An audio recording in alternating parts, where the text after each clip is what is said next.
So great. I'll start by first introducing the panel. We have Gwi-Yeop, who is the Director of Corporate Partnerships at OCHA, the UN Office for the Coordination of Humanitarian Affairs. So OCHA is really the UN body that is looking at the whole variety of conflicts and disasters out there and trying to help basically the whole international community to coordinate effective response on that, so no small task there. Also joined by Allan Freedman from the International Rescue Committee, IRC. This is probably the opposite end of the spectrum, which is about being an organization in the field, in the front line of so many difficult crises and events that are happening on a day-to-day basis. And then from Ericsson's side, I'll bring in a bit of the technology angle. And just to set the stage for the discussion here for the next 40 minutes or so, I mean, you've been hearing over the last couple of days about how, and even in the healthcare presentation we just heard, how technology is transforming so many industries and so many sectors. But so too is technology transforming how we handle humanitarian crisis and humanitarian response. And I would say that we are really at the tip of the iceberg. We have so much opportunity here. It's really an area that's in its infancy. So there's so much potential that can be done. And when it comes to humanitarian crisis, I mean, we will talk through that from our different perspectives, but you're all reading the headlines and in fact many cases creating the headlines around Ebola and around Syria, for example, but there's also different crises if you look at South Sudan or Central African Republic, maybe that are less famous or less well known, that are also happening, you know, all around us. And I think we talked about complicated and complex. I would say the complexity of this is enormous, and it's really just continuing to grow. So we need to find more ways together to handle that, whether you're the private sector, whether you're a government, whether you're a UN organization or a frontline organization. I think the way we see it from Ericsson is like a new type of public-private partnership that's needed in the future to be able to handle these types of situations. You know, from our side, we look at all the capabilities that technology can bring, but that's really nothing if people don't know how to use it, and if organizations like the UN don't know how to bring that into policy and institutionalize the capabilities of the technology. I think you heard our CEO talking yesterday about the future sustainable development goals and how to date technology is so underrepresented and underutilized in that. And it's funny, coming from the mobile and the broadband sector, we look at that and we say, I mean, how can you have these SDGs? How can we achieve any of them without technology? For us, it's so obvious, but you know, technology is evolving maybe faster than policy is. So we're playing an advocacy game here of, you know, trying to get everything in sync. And I think that's a little bit what we three bring to the discussion here. So we'll talk in this session, you know, what is the state of humanitarian affairs? We will help us set the stage from that. We'll also look at, you know, the role of technology in the humanitarian context, but we'll also talk about public-private partnership. Today, Ericsson and IRC are announcing a global partnership to cooperate in this area. That's a press release will be issued today, and we'll talk a bit more about what that's about on the panel. But also not forgetting the global context with which we are operating in, all of us. And so I think to start off and really set the stage, I'd like to ask you, Gwi, to spend a few minutes and tell us, where are we in the world? What's your humanitarian landscape from the UN perspective? What are you seeing out there, and what should we know about?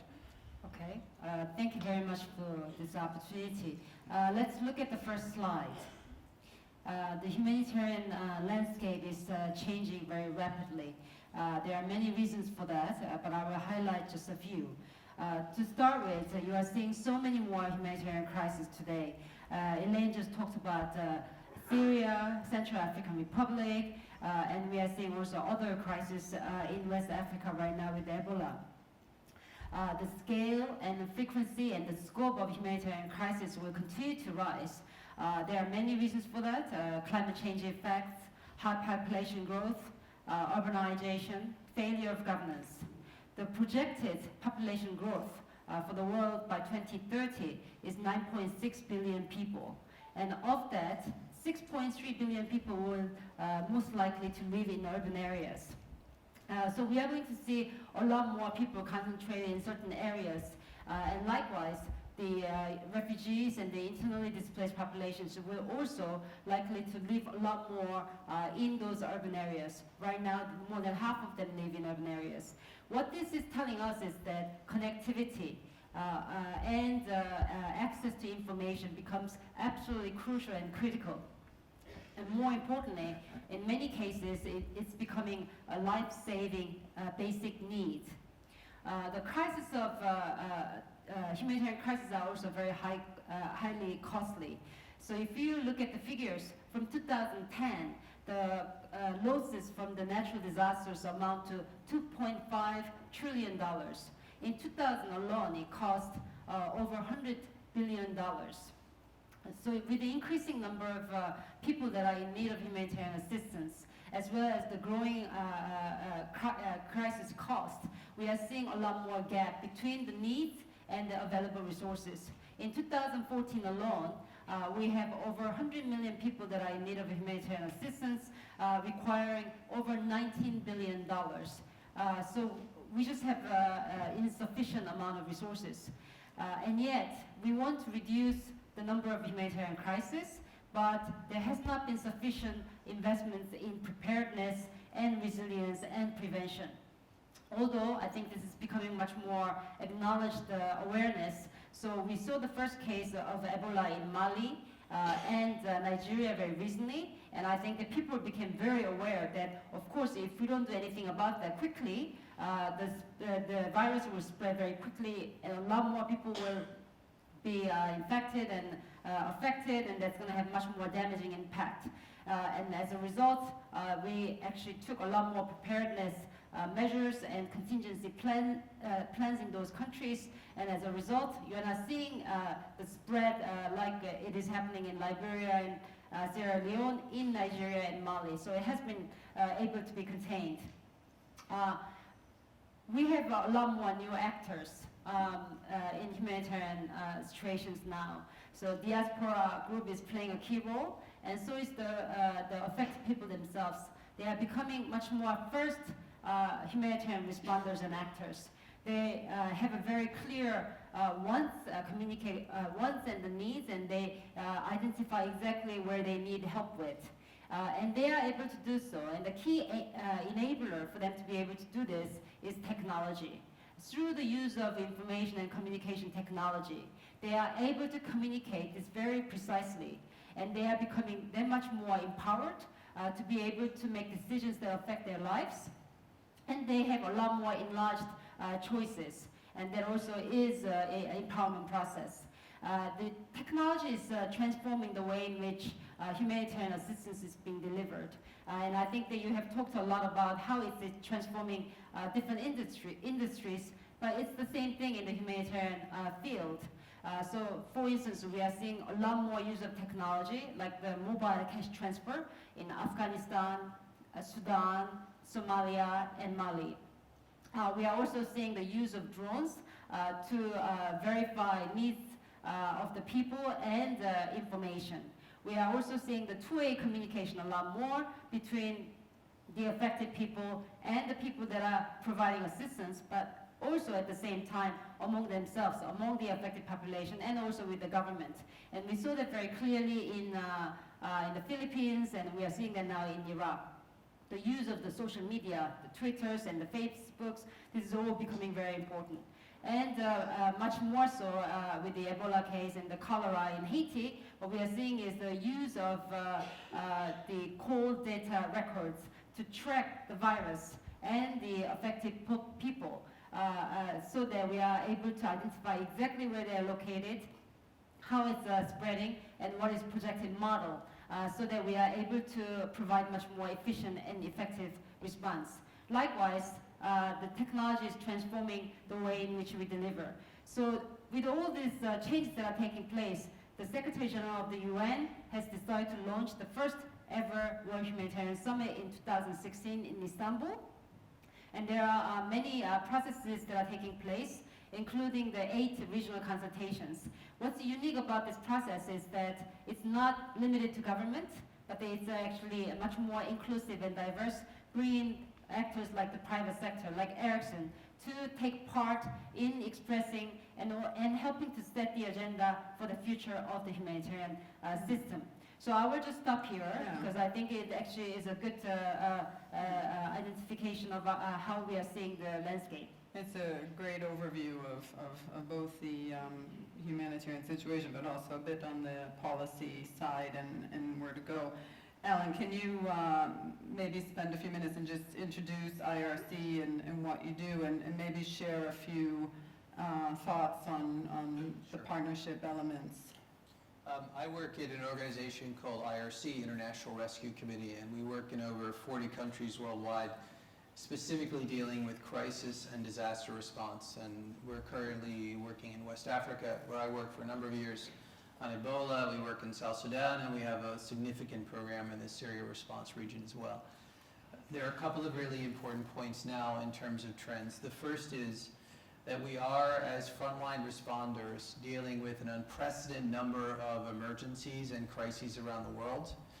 And we're dealing with a level of complexity we have never seen before. So in Syria, we have 10 million displaced individuals, either inside Syria or in the region itself, which is an unprecedented crisis. In Ebola in West Africa, we're dealing with the worst epidemic in our history. And that's not to mention the ongoing crisis in South Sudan. Elaine mentioned what's happening in CAR, which almost 6 months ago was frontline in the headlines, and is now considered almost, is not talked about to a great degree. And this is not to mention what's happening with ISIS, as well as what's happening in Afghanistan and the other Mideast regions. What this means is that, like never before, we're dealing with a level of complexity, we're dealing with a level of severity in the humanitarian world, and we need to look for new ways of responding. And that's one reason why today we're very, very proud to be announcing a partnership with Ericsson to combine and look at how we can use technology to become more impactful in terms of the people that we serve. We are really at the beginning of the new wave of how technology can transform humanitarian response. Technology has enormous potential to deliver the goods and services that people need most effectively in a cost-efficient way. It also has enormous potential to give us information so that we can respond to emergencies more effectively. But we also need to realize that this is a difficult challenge. You just heard about the challenges in healthcare. The humanitarian sector is much like any industry. We have particular needs, we have particular complexities, and we're going to solve those problems not by one-off solutions or by immediate sense of aid, but by long-term partnership. By working with partners like Ericsson, we can work side by side, year after year, to look at specific problems in specific contexts and come up with solutions that we feel that can effectively bring the kind of relief that people need around the world.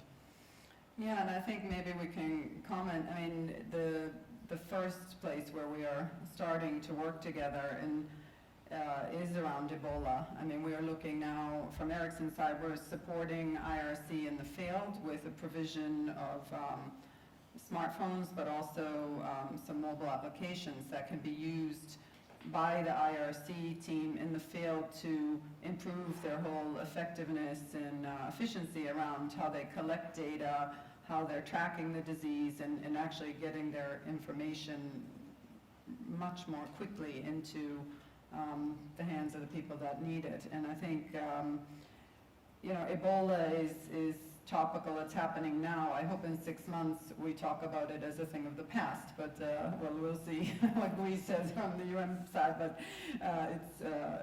it's a very complicated situation. But we're also working together on the refugee situation in South Sudan. Ericsson has been working with an organization called Refugees United for a number of years to help refugees search and find missing family and loved ones. And it's pretty basic technology. I mean, a lot about what we talk about now, I mean, the vision, of course, you talked about data analytics, I mean, the call data record, I mean, a lot of that is quite futuristic still. A lot of the work we're doing in the field is what we would say low tech. I mean, it's SMS, it's USSD, it's basic communication, satisfying, basic human needs to communicate.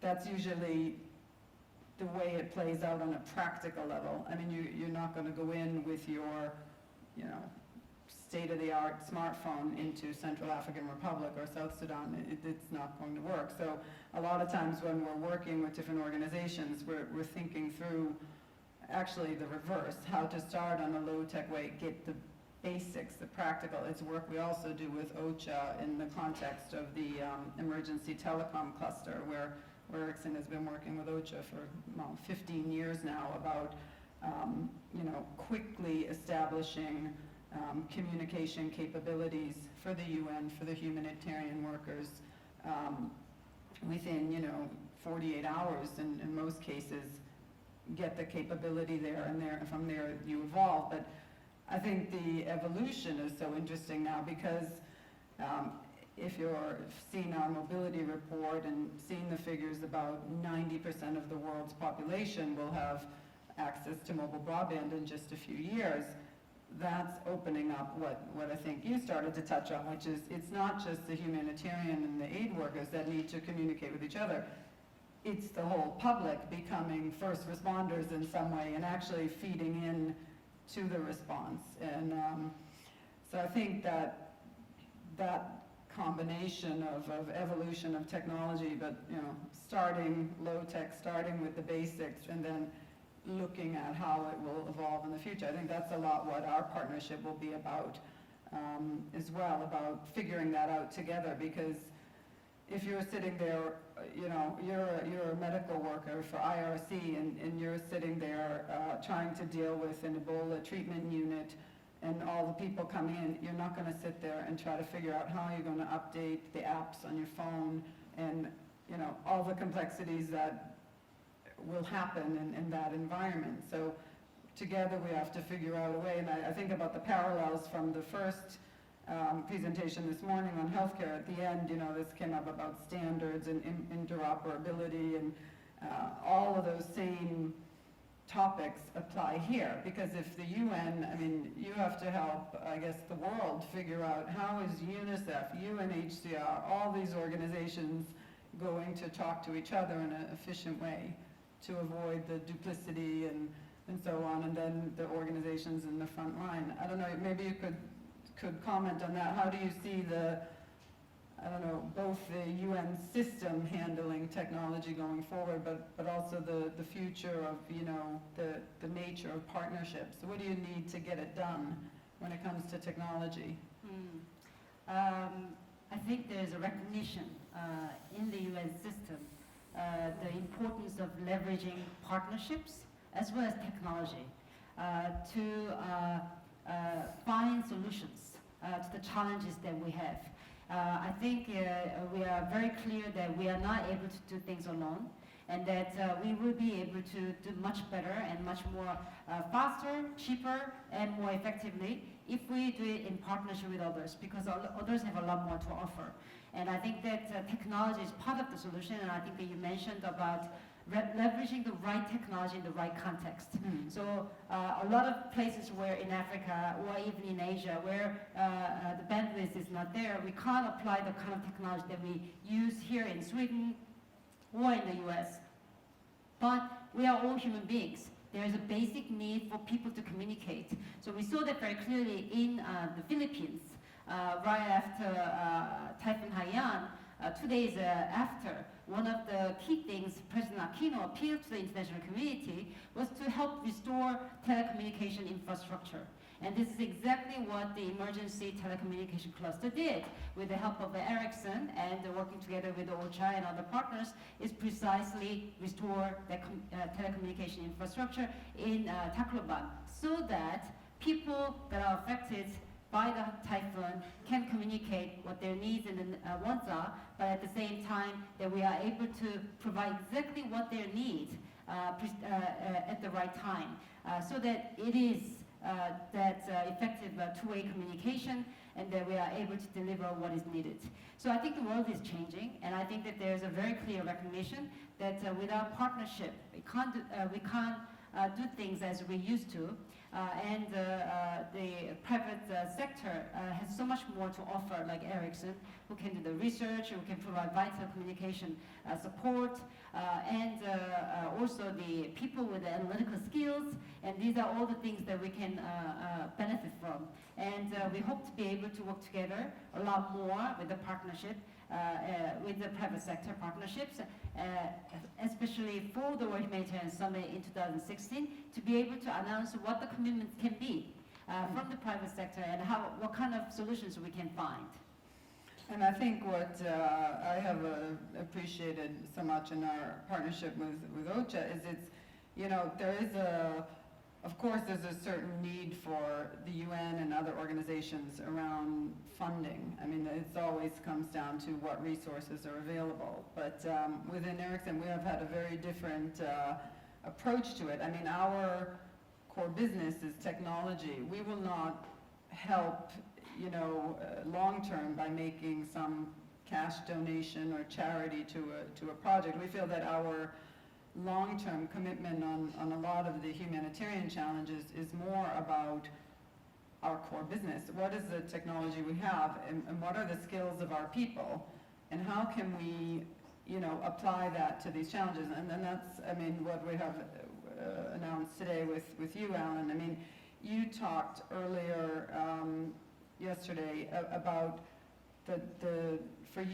about partnership changing from like being reactive versus being ahead of the game. How do you see, IRC over the next couple of years evolving with use of technology? I want to give everybody a really quick example to illustrate this point. I want to take you to West Africa and to Liberia to actually give you an example of where we are in terms of data management. Currently, we've been responding to the Ebola crisis now for a better part of 6 months. And IRC is in the process of setting up a treatment unit in Monrovia, and we're looking at how we can capture data.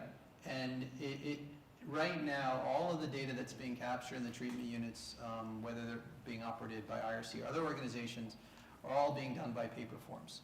So 6 months into the crisis, we're now starting, all the organizations are looking at how we can use technology to automate the data. Why is that important? It's important because if we don't understand what the level of patient care is, or actually how we're treating patients, what kind of fluids we're giving them, what's the course of the patient care, we can't respond more effectively. And that's an example of how you can't, in an emergency, push in an instant solution. When you have a crisis, when you have an emergency, you have to take what's off the shelf and put it in what's working. By working in another way, by working in a partnership, by developing long-term solutions, by pre-positioning technology, by testing the technology before you get into the field, you can be much more effective at what we do. That's why we're really moving from a model whereby we just don't look in terms of financing, but we see emergencies being increasingly complex, and we see the value in developing technology responses with Ericsson over the long term. So, for example, in Ebola, we're working with Ericsson now on how we can collect data in the field and better respond and be prepared. By having a long-term partnership, we'll be better prepared for the next emergency. And that's really substantially where partnership is different than, for example, just financial support. Yes, the resources of the humanitarian community collectively are underfunded. Ebola is underfunded. We always need more money. But there's also a sense that we have to look outside of our four walls as an organization to organizations like Ericsson that have specific technology and expertise that we don't have. And we have to look at long-term relationships that make us better at what we do. I mean, the example that I would give, Elaine, in the same way that Volvo cars or the automotive industry can't simply build the same car for the next 20 years, because we all know that the car industry is being transformed. We all know that the transportation infrastructure in 20 years is not going to look the same way it does today. We're going to have shared vehicles. We're going to have smart cars. In the same way, the humanitarian response community is going through exactly the same transformation. And so we're dealing with more complexity. And so because of that, we have to look for partners who have levels of expertise, and together that we can combine and create solutions that are long-term and that are ready to go when we're at an emergency, that are cost-effective and have high impact for the beneficiaries that we serve. Yeah, I think the challenge with Ebola for all of us, and I mean all of us being the international community, is it just hit, you know. What we're doing now together and also with the emergency telecom cluster, it's like you never want to be trialing something in the middle of a crisis. Yeah. I mean, and that is what ends up happening, so there's a lot of hiccups, but I think the whole area of disaster preparedness and learning and being ready for the next thing that's coming, I mean, I think we have much more collectively to do there. I don't know if you wanted to comment on that or something else Allan said. Yeah, no, I think that's very important, and I actually was just reflecting a little bit of my own personal experience. I was living in Indonesia when tsunami struck, and I was in OCHA on day 2 or 3, and seeing the whole devastation. And you were the head of Thailand. I was the head of, actually in Indonesia I was there, and I was the head of UNDP office at the time. What I saw was enormous generosity and humanity being expressed by the whole international community. And a lot of people offered lots of things. But what was really interesting is that what the Indonesians or the people affected by the tsunami got was winter clothes, and Indonesians are Muslims, and they were got a lot of pork, and some things that they were not really necessarily going to be used. But what's happening today, and this is the difference, I think, is that I read a story from a refugee woman in Somalia, and internally displaced population woman, and she says, I don't have food, I don't have house, but I have a mobile phone, because then I know how I can communicate what my needs are. So she says, I need exactly this, and this is exactly what we deliver.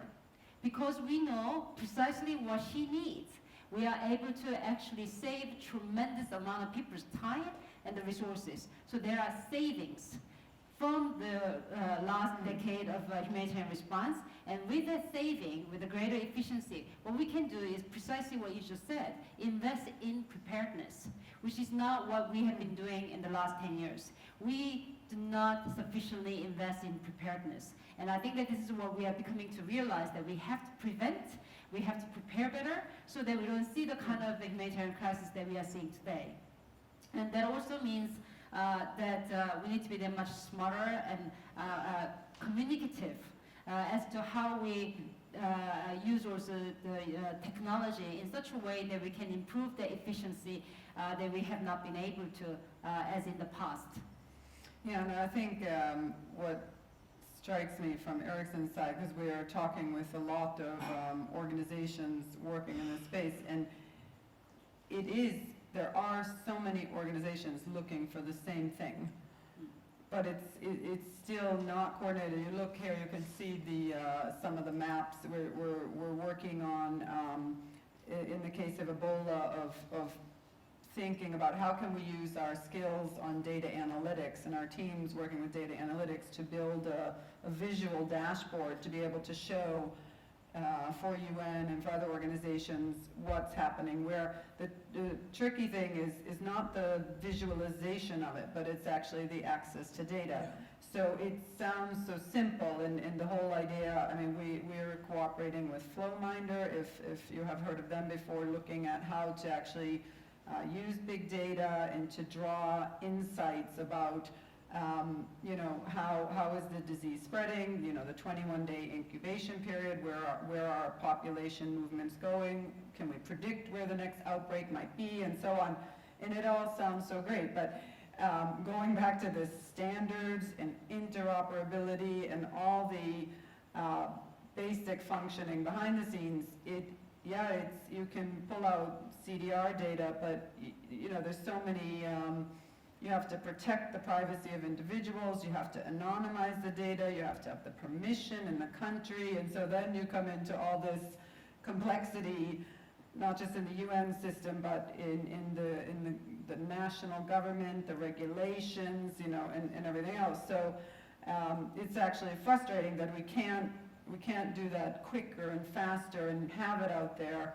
We're working on it, and I think the whole mobile industry has woken up to this. Actually, I mean, there's enormous efforts going on now in all of these countries by the mobile operators to look at simple things like we can zero rate and make, you know, certain basic information available free of charge. I mean, that's how we're working with Refugees United on the search tool, making it possible for refugees and others to access that for free, because in a humanitarian crisis, you can't say, well, you have a smartphone and you have the highest tariffs and the best subscription, so you will get, you know, the access to everything. No, there has to be the equity, and everyone needs access to the information. So I think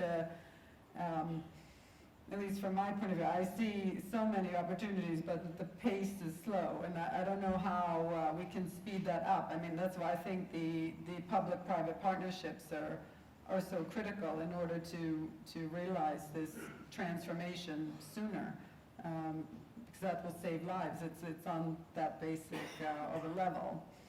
I don't know, on IRC, you have been thinking a lot about that as well, about the interoperability and how to get your field teams to work together in that way. I mean, what are the complexities and what are the opportunities from your side? I think there's a couple of things. The one thing that we have to recognize is that each area of the world is different, in the same way that you think from your side about market segmentation, for example. Across the Middle East, there's complex markets. We see the same thing. Right now in Jordan, we're using ATM cards to provide cash, for example. You can't use that approach in Liberia, and that's an example of how you have to be conscious at any one time about the difference in culture, the difference in relationship to technology, and how you gear the technology to that specific population. So it's that understanding that context, but also being humble about understanding the gradations of context even within countries. Networking is only the beginning. It's understanding also how different populations react, and also how our own teams react to technology. I mean, there is a range of expertise, a range of comfort with how these tools can be used in the field. And this is a long-term effort as a way of both understanding the broad range of technology solutions that we can bring to different contexts. That picture that we see there, which is a very stereotypical picture of what a refugee camp looks like, that is not what the future of humanitarian response is looking like. 50% of the displaced individuals in the world are not living in refugee camps. They're living in urban settings. And this is a tremendous challenge, not just for technology, but it's also a tremendous challenge for governments. It's a tremendous challenge for stability. It's a tremendous challenge for how do we provide services to these individuals. And that's where a network society can have an enormous benefit. By essentially reaching populations that are highly distributed, that aren't living in central locations, which are very costly to support. How do we use mobile technology to reach these populations and connect them? That has tremendous potential. And how do we do that in different contexts? Yeah, I think we have talked about many, I think, very interesting ideas. I know that we also want to have some time for questions from the audience. So with the few minutes remaining, I'll ask you to help open that up for discussion. Yes, very easy. Do we have any questions from the audience? No? I guess I have a question, and I think in terms of, you talked about both Martin Ingvars and you have talked a lot about interoperability and scaling. What do you think is what is the biggest barrier or hurdles right now in getting that moving? Why is it so complicated? Can I jump in? Yeah, the reason it's complicated is exactly the same reason why it's complicated in healthcare, which is that it's a lack of standardization in how we actually, on the software side in particular, in terms of how we do data. It's understanding how we share that data. There are multiple actors at play. The UN system and the international system is at its core about cooperation.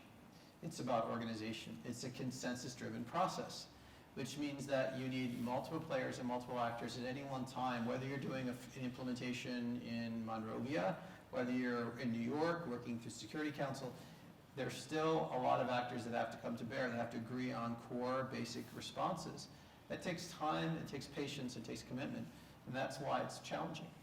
And I think I would add from Ericsson's side, I mean, well, GSM came up earlier, but when we are working, whether it's Ericsson Response or whether we're working on any type of humanitarian type of program, I mean, we are deploying the same technology that we would deploy commercially or in any other type of environment, and I think that's how you get the scale effect and the interoperability. And I know you brought up drones, and it's all the hype and everything with the drones, but drones are not going to happen tomorrow. It's not going to happen in 15 years, if it ever happens at all, because there's going to be all kinds of liability and all kinds of things going on there. So I think one of the things that I have found in 20 years of working with development is really about stick to what works. Yeah. And like the expression, keep it simple, stupid, you know, like I think that's why we always come back on the low-tech examples. They're not the sexiest thing out there, but they work, and they're proven, and they're trusted. And then you can add on, we will evolve into the different applications now around mobile health and everything else, but, you know, on the first frontline or emergency telecom cluster, the most basic principle is get the communication up and running again and do it in a way that's globally compatible. So, I mean, our approach, just to add on to that, our approach is we use lowest common denominator technology, and we specifically have a value against disruption. So a lot of people in the innovation technology front like to talk about disruption, the next disrupt. We talk the opposite way. We go into environments that are by their nature already disrupted. People's lives are disrupted. And so the technology has to function in a way that creates stability, that doesn't disrupt that environment. And understanding that context, that mindset is really the key to using technology in humanitarian response. From my point of view, I think there are 4 things. First is mentioned by you, Allan, which is lack of standards. And 2, I think is somewhat touched on by you, Elaine, is governance structure, how to coordinate. Because there are many actors, and we will see increasingly large number of actors. So how do we ensure that we are able to coordinate them?